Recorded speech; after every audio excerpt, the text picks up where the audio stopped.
بسم اللہ الرحمن الرحیم۔ السلام علیکم ورحمۃ اللہ وبرکاتہ۔ اسلامیات جماعت پنجم کے لیکچر میں خوش آمدید۔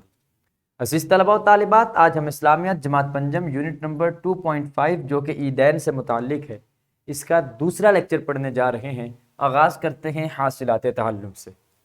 ہمارا پہلا حاصل تعلم ہے قرآن و سنت کی روشنی میں عیدین کا تعارف اور اہمیت جان سکیں، عیدین کی نماز کے احکام و آداب جان سکیں، فطرانہ و قربانی کی روح سے آگاہ ہو سکیں، عیدین سے حاصل ہونے والے معاشرتی فوائد سے آگاہ ہو سکیں اور عیدین کو اسلامی تہوار کی اصل روح کے مطابق منا سکیں۔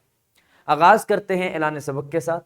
آج ہم عید الاضحیٰ، قربانی اور عیدین کی معاشرتی اہمیت کے بارے میں پڑھیں گے۔ پیارے بچوں، سب سے پہلے آپ کے لیے دہرائی کے چند سوالات ہیں۔ میں گزارش کروں گا اساتذہ کرام سے کہ ویڈیو کو یہیں پہ روک دیجئے، پہلے بچوں سے دہرائی کے ان سوالات کے جوابات معلوم کیجئے۔ خوش آمدید۔ یقیناً آپ بچوں نے دہرائی کے ان سوالوں کے جواب بڑے عمدہ انداز میں اپنے اپنے اساتذہ کرام کو دیے ہوں گے۔ عزیز طلباء و طالبات، اسلامی نقطہ نظر ہمارے آج کے سبق کا ہے کہ قربانی کے ایام میں کوئی عمل اللہ تعالیٰ کو خون بہانے یعنی قربانی کرنے سے زیادہ پسند نہیں ہے۔ سنن ترمذی کی حدیث نمبر 1493، یعنی قربانی کے 3 دن ہیں، ان 3 دنوں میں کوئی بھی عمل اللہ تعالیٰ کی بارگاہ میں اس قدر پسندیدہ نہیں ہے جس قدر جانور قربان کرنا پسندیدہ ہے۔ پیارے بچوں، اب آپ کے سامنے قبل از پڑھائی کے چند سوالات ہیں۔ میں گزارش کروں گا اساتذہ کرام سے ویڈیو کو یہیں پہ روک دیجئے، پہلے قبل از پڑھائی کے ان سوالوں کے جواب طلباء و طالبات سے معلوم کیجئے۔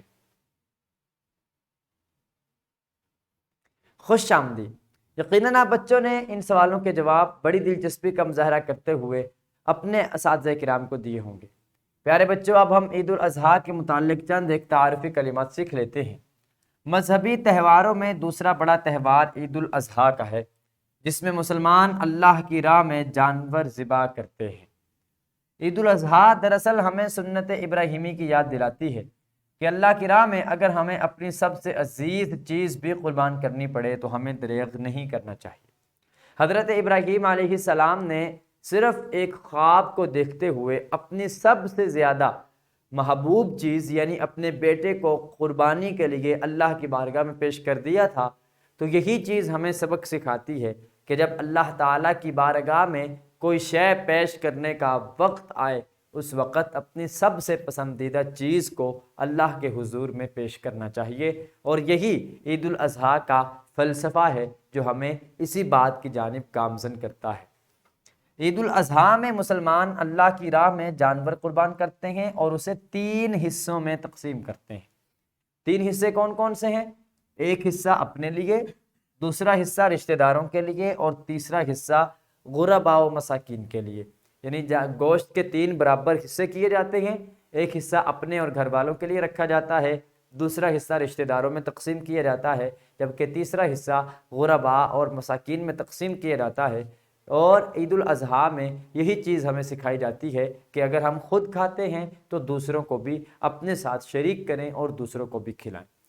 عزیز طلباء و طالبات، اب آپ اپنی اپنی کتابیں کھول لیجئے۔ کتابوں میں عید الاضحیٰ کے حوالے سے جو اقتباس ہے اس کی بلند آواز میں خوانی کیجئے۔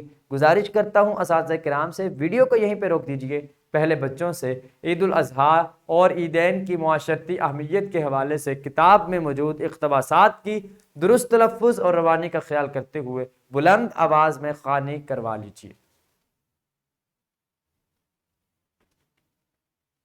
یقیناً آپ بچوں نے اپنے اپنے اساتذہ کرام کی موجودگی میں عید الاضحیٰ اور عیدین کی معاشرتی اہمیت کے حوالے سے ان اقتباسات کی درست تلفظ اور روانی کا خیال رکھتے ہوئے خوانی کی ہوگی۔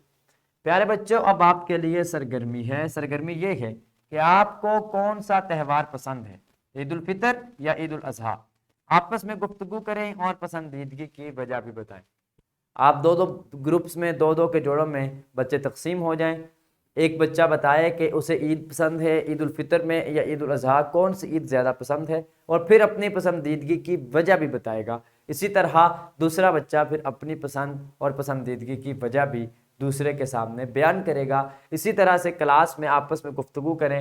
گزارش کرتا ہوں اساتذہ کرام سے ویڈیو کو یہیں پہ روک دیجئے، پہلے بچوں سے کمرہ جماعت میں اس سرگرمی کا اہتمام کروا لیجئے۔ خوش آمدید۔ یقیناً آپ بچوں نے اس سرگرمی کی بدولت آپس میں گفتگو کرنے کا سلیقہ اور آداب سیکھ لیا ہوگا، اور آپ نے عید الفطر اور عید الاضحیٰ میں سے جس شے کو پسند کرتے ہیں یعنی اپنا معافی ضمیر بیان کرنے کا ہنر جان لیا ہوگا۔ پیارے بچوں، اب آپ کے لیے گھر کا کام ہے۔ گھر کا کام یہ ہے کہ والدین کی مدد سے معلوم کریں کہ قربانی کرنے کے لیے جانور کی عمر کتنی ہونی چاہیے۔ ایک چارٹ تیار کریں جس میں بکرا، گائے اور اونٹ کی عمریں لکھی ہوں۔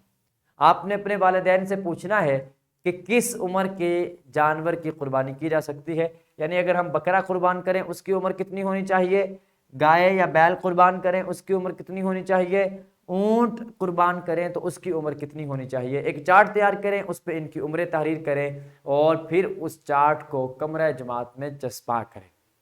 پیارے بچوں، یہ کام آپ نے گھر سے کر کے لانا ہے۔ آئیے اب ہم اعادہ کر لیتے ہیں۔ آج کے سبق میں ہم نے پڑھا مسلمان عید الاضحیٰ ذی الحج کی 10 تاریخ کو مناتے ہیں۔ اس عید پر مسلمان 3 دن تک اللہ کی راہ میں جانوروں کو ذبح کرتے ہیں، یعنی ان 3 دنوں میں سے کسی ایک دن بھی جانور قربان کیا جا سکتا ہے۔ عید قربان پر جانور ذبح کر کے ہم حضرت ابراہیم علیہ السلام کی سنت کو زندہ کرتے ہیں۔ عید الاضحیٰ کی نماز کے لیے جاتے ہوئے اور واپس آتے وقت تکبیرات تشریق بھی پڑھتے ہیں۔ تکبیر تشریق وہ جو ہم پڑھتے ہیں اور سنتے ہیں، اللہ اکبر لا الہ الا اللہ واللہ اکبر وللہ الحمد، اسے تکبیر تشریق کہا جاتا ہے، جو عیدین کے لیے جاتے ہوئے، عید الاضحیٰ کی نماز کے لیے خاص طور پر، اور پھر واپس آتے ہوئے ان تکبیرات کا اہتمام بھی کیا جاتا ہے۔ یہ چند معلومات تھی جو ہم نے آج کے سبق سے حاصل کی۔ پیارے بچوں، آج ہم نے عید الاضحیٰ، قربانی اور عیدین کی معاشرتی اہمیت کے بارے میں جانا۔ کل ہم نئے سبق کا آغاز کریں گے انشاءاللہ تعالی عز و جل۔ اس ویڈیو لیکچر کی ڈسکرپشن میں آپ دیکھ سکتے ہیں لیکچر کی پی پی ٹی، حاصلات تعلم کے مطابق لیسن پلان اور ورک شیٹ۔ ان تینوں چیزوں کو ڈاؤن لوڈ کر کے ان کی رہنمائی میں اور ہمارے اس ویڈیو لیکچر کی رہنمائی میں آپ اپنے سبق کو نہایت عمدہ انداز میں تیار کر سکیں گے۔